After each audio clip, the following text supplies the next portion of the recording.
Welcome to the Strictly Business Podcast. Hey guys, before you watch this amazing video, please do me one favor and subscribe to this YouTube channel, ring the doorbell and give it a thumbs up. That will mean the world to me. Thank you. Hey guys, it's Andrew again. This is my business post for Wednesday, probably part 2. I think the first video I did last week was more about the why I do what I do, my last 15 years sort of thing, a little bit about SEO. So in this video, what I'll try to do for people that are interested, people that run businesses, what sort of can you do during lockdown, but I want to keep it also a brief understanding of SEO. So if this is something that you find interesting or valuable for your business, then we can talk about maybe more specific videos and things on Zoom, and then that will be my weekly sessions that people can then watch themselves. So there are 4 major SEO components, right? So how Google in particular, Bing is similar, but we won't sort of go into Bing. There are little things different with Bing, but Google holds a majority of search market share. YouTube is actually technically the second biggest search engine, and they own it as well. Bing is at a distant 4th or 5th on the market share, and that's why none of my clients ever care about Bing or ever ask me about Bing at family barbecues when they're on. The question that I always get is, how do I rank first on Google, Andrew? Now, there are 2 components to Google. You might see the little ad. That's Google AdWords. That's a little bit different. People are paying to be there. You can call Google AdWords, and they will be more than happy to take your money, and they will rank websites based upon how much you're willing to pay per click. I've got colleagues that focus on this, that do this, that specialize in this area. My specialized area is in the organic search, the searches where businesses or websites do not pay for clicks. Google ranks them based on an algorithm, and these 4 major components of SEO. Number 1, user experience. User experience is the most important part of a well-built and maintained SEO campaign. User experience is everything. How do you interact with a website? How do your customers interact with your website? How do they navigate? How do they move around? What's the general feel? Can they engage with your brand? Can they find what they want? Is everything sort of available to them in a way that is designed user orientated? This is the most important component, because if the website isn't functional, no amount of traffic that you drive there is going to fix that problem. And even if you do happen to have a certain amount of volume on your website, if it's not user friendly, then you are going to basically lose out at least you're going to lose a lot of potential inquiries, sales, whatever it is that you're after. So thinking about primarily how your website feels for users on mobile first, and then desktop second, because majority of your traffic will be using one of these. And when they're looking at your website, how does it look, feel, respond, interact, and people find what they're looking for? There is software that you can use to help you track and measure people when they visit your website. How do they interact? Can they find what they want? You may even want to just get a couple of people that you know to check your website, watch them as they're browsing through the website, and sort of give them scenarios. You might want to be like, fill out the contact form.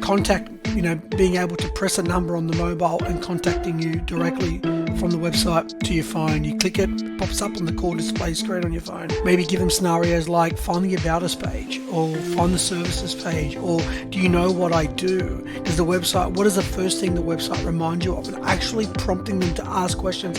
It's better if they've never seen your website before, because you'll get better data. Now, there is things that we can do as digital marketers to get that on a greater scale, but most people I'm talking to right now in this video are people that are probably startups or small businesses. So I would definitely keep that, at least you're thinking about this. If you're not being told, then you're not thinking about it. At least now you can sort of go, oh yeah, I can ask XYZ about this, and this, and see, and actually watch them too as they browse. That's number 1. So getting your website to be user friendly.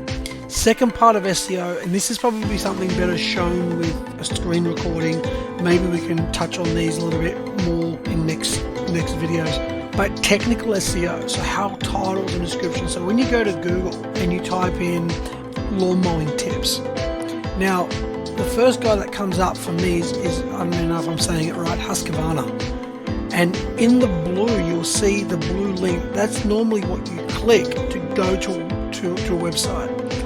That blue is the title. That title is often called in our industry the meta title. Depending on your website, and I'm not going to get into that right now, but you can change those titles. So every single one on your page has keywords that people are searching for that you can include in that title and keep it a little bit descriptive. You only have 60 characters. So you might want to say, you might got an article about top 10 lawn mowing tips in winter.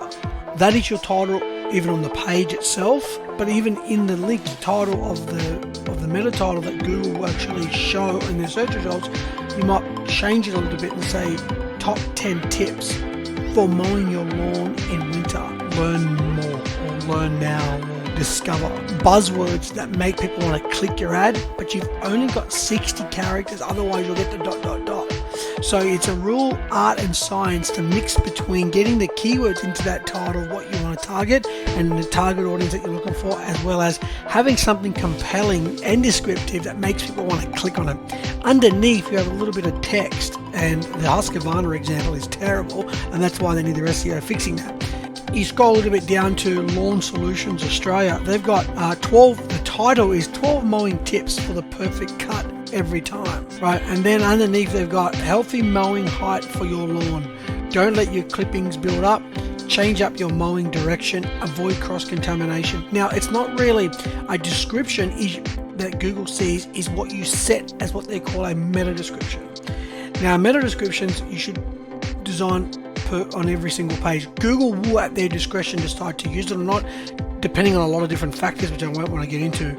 But having that description written in a way that is also similar to the title, descriptive, well written, I believe you've got about 160 characters, between 150 to 160, depending upon how much of that is capitalized and how much actual physical space those words take, because when you start capitalizing and sometimes putting more punctuation and things like that, it can blow up the size. So there's even a certain amount of width as well that you can, otherwise you'll get the ... as well. So having a description that is, this article is about 12 mowing tips for the perfect cut every single time. If this is something you're interested in, click here. So you've got the description of what the article is about, you've got a few keywords in there so it's bold, so it stands out, and then you've got what they call a call to action. What do you want people to do once they see that? So having a nicely well-written title and description is the first 101 of technical SEO. Next major part of technical SEO is the URL. So when you look at your website and you click on, let's say, the services, do you have individual pages? So we've taken the lawn mowing example. There are websites where they will have all of their lawn mowing services on the one page. So you've got hedge trimming, whippersnipping, lawn mowing, garden maintenance, whatever. They're all on one page, and there are no dedicated pages. That would be like walking into Woolworths and everything being in one aisle. So creating, obviously milk and meat are in Dairy 1, but you got to go through and find it, and it gets messy. It's not categorized. Having URLs and pages categorizes your content, and Google loves specificity. They love people that focus on one thing, they're really good at it, and they build a lot of content around it. That's what Google loves in an ideal world. That doesn't always happen. You got sites like Bunnings and things like that that do a lot of different products, but keeping it simple. Google loves specialists. So having services where it's like services / lawn mowing, services / whippersnipping, services / weed pulling or weed killing or weed maintenance or something. Then on those pages you go back to those title and description, and you can create something awesome. And then you've got the URL that also includes the keywords. So you have services / lawn - dashes are really the best way to separate content that are normally spaced out if you're reading it in the real world. Reading it in as a URL, it's always good to use dashes to separate, or what you would read it as a separate word, and there's a space in between. Services / lawn - mowing is better than having, lawnmowingservices.com.au / XY7Z612 or, page.html. Descriptive, keyword rich is always the SEO mantra. Okay, so URL structures, creating pages, building out services, making sure they're on every single page, well-written titles and descriptions is at least getting you on the way to building good content. Another big part of SEO too is image optimization. Now that it can go into so many different directions, from page size to page speed to what formats I should use, SVGs versus JPEGs, blah. But simple, keeping it simple, how you name it. So if you've got an article about the 12 tips for mowing your lawn in winter, you want to include images that contain 12 tips. So the first tip might be don't cut it too short. And then that image underneath that, you got like a text, a few paragraphs underneath. You got an image that's showing roughly how high it should be cut. That image should be named as perfect height to cut lawns.jpg. Spaces in between, spaces so you don't have like images that actually have spaces in the file name. So the file name is length -to -cut -lawn, right, .jpg or .png.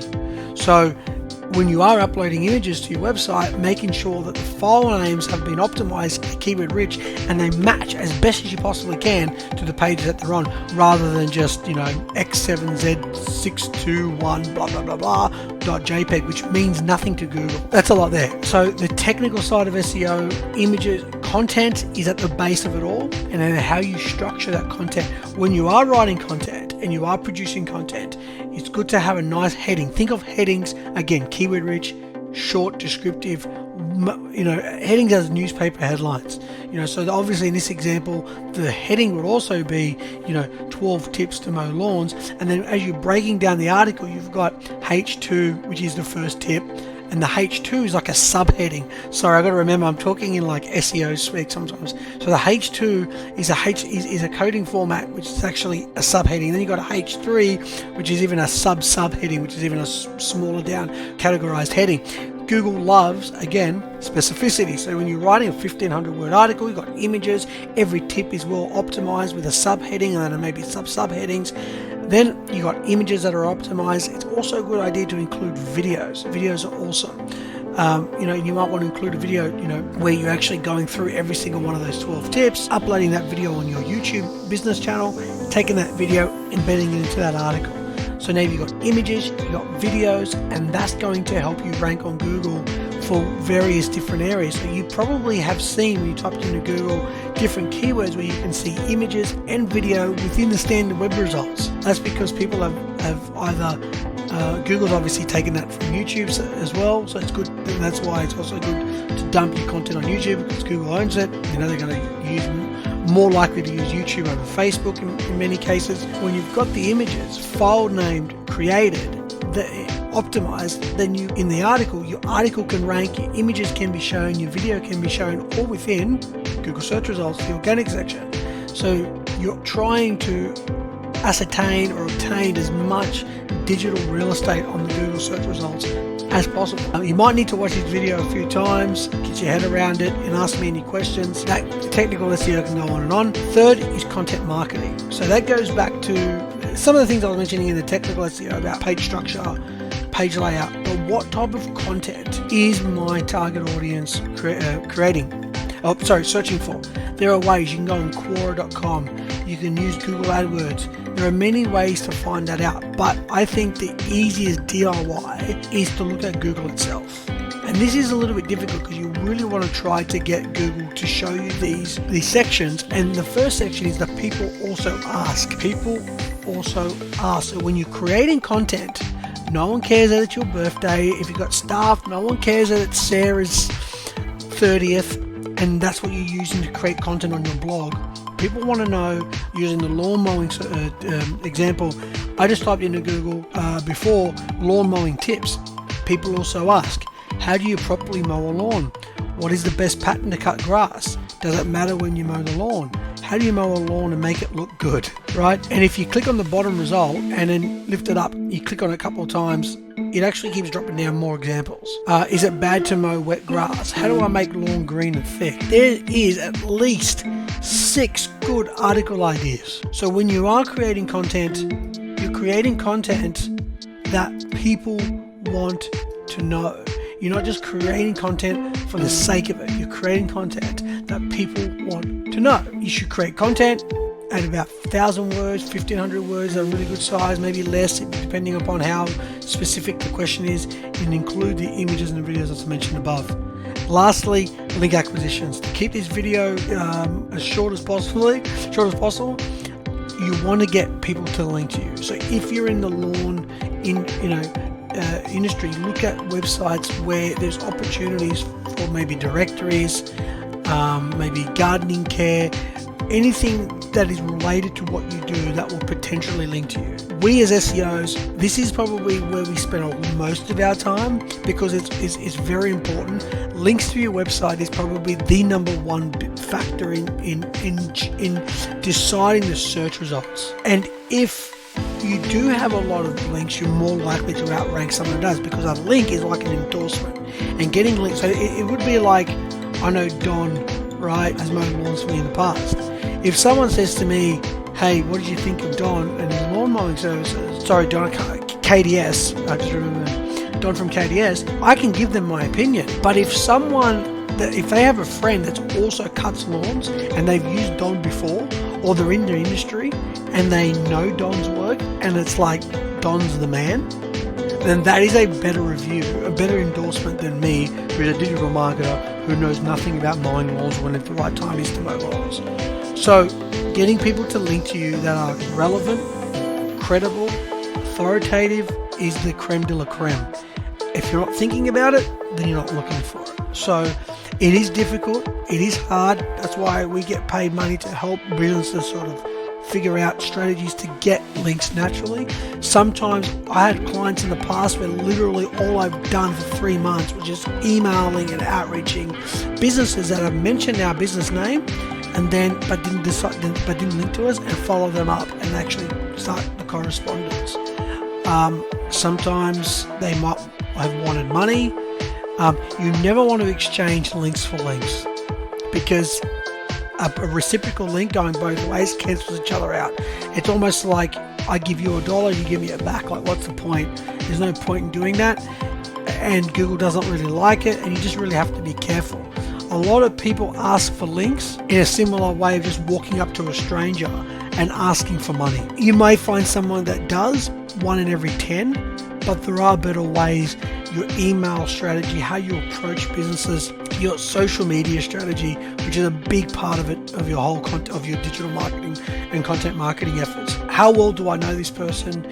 How much of an expert are they? Then when you're showing that you are creating videos, you are creating blog articles, then you are more likely to get links when you do ask. Getting links to your website is so important. Building content for your website, technically sound, and a website that is user-friendly are the essential ingredients to growing and building your digital search engine presence. Guys, it's 20 minutes. I'm going to stop there. If you've got any questions, I know it's a really long video. I don't expect everyone to watch it, but if you've got any questions, things that are more specialized to what you do, yeah, just feel free to share. I'll look forward to hearing from you.